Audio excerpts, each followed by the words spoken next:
ముఖ్య దేవతగా ప్రతిష్ఠించిన కొన్ని ఆలయాల్లో దర్శనం సైతము రాత్రి వేళల్లోనో తెల్లవారుజామునో మాత్రమే ఉంటుంది. ఇక దేశంలోని వివిధ ప్రాంతాల్లో ఈమె ఆలయాలు ఉన్నప్పటికీ కూడా చౌరాసి, వారణాసి, మైలాపూర్లో ఉన్న ఈమె ఆలయాలకు చాలా ప్రాధాన్యత ఎక్కువ. వారాహిమాత లలితాదేవికి సైన్యాధిపతిగా వారాహిదేవిని వర్ణిస్తారు. అందుకే ఈమె ప్రస్తావన లలితా సహస్రనామంలో కూడా కనిపిస్తుంది. లలితాదేవి తరపున పోరాడేందుకే కాదు, భక్తులకు అండగా ఉండేందుకు కూడా ఒక గొప్ప యోధురాలుగా నిలుస్తుంది వారాహిమాత. ఈమెను ఆరాధిస్తే జీవితంలో ఎదురయ్యే అడ్డంకులన్నీ కూడా తొలగిపోతాయి అని, శత్రుభయం ఉండదు అని, జ్ఞానం సిద్ధిస్తుంది అని, కుండలిని శక్తి జాగృతం అవుతుంది అని తరతరాలుగా నిలిచి ఉన్నటువంటి నమ్మకము. వారాహిదేవి పేర ఉన్న మూల మంత్రాలను, అష్టోత్తరాలను పఠిస్తే సకల జయాలు కూడా సిద్ధిస్తాయి. ఒకసారి భూదేవిని జలాల్లోకి తీసుకువెళ్ళినప్పుడు శ్రీ మహావిష్ణువు వరాహ రూపంలో అవతరించారు. రాక్షసుణ్ణి సంహరించి భూదేవిని రక్షించాడు.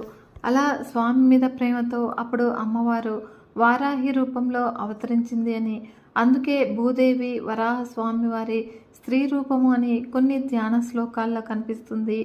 వారాహి అమ్మవారు అంటే ఎవరో కాదు, శ్రీ మహాలక్ష్మి స్వరూపము. శ్రీలక్ష్మి సహస్రనామ స్తోత్రంలో వారాహి ధరణీ ధ్రువ అనే నామం కనిపిస్తుంది. పూర్వము హయగ్రీవ స్వామివారు అగస్త్యులకు చెప్పిన వారాహిదేవి 12 నామాలు అత్యంత శక్తివంతమైనవిగా చెబుతారు. పంచమి సమయ సంకేత, దండనాథ వారాహి, సంకేత పోత్రిని శివ మహాసేన, వార్తాళి, అరిగ్ని, ఆజ్ఞ చక్రేశ్వరి అనే 12 నామాలుగా పిలుస్తారు.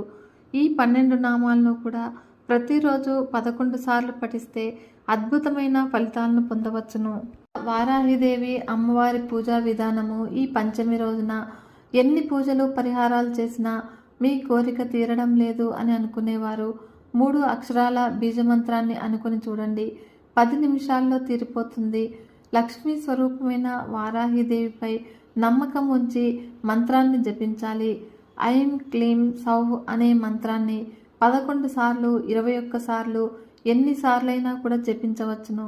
ఇలా చేయటం వల్ల మీ సమస్యలకు పరిష్కారం దొరుకుతుంది. ఏదో ఒక రూపంలో మీ సమస్య తొలగిపోతుంది. అందుకనే ఆషాఢమాస ప్రారంభంలో జరిగే వారాహి నవరాత్రులు భక్తులకు ఎంతో ప్రత్యేకమైన పుణ్యకాలంగా గుర్తింపు పొందుతున్నాయి. శ్రీ వారాహిదేవిని 9 రోజుల పాటు పూజించే ఈ నవరాత్రులు శరన్నవరాత్రుల తరహాలోనే భక్తులకు శక్తి, సంపద, సాగు, విజయాన్ని అందించే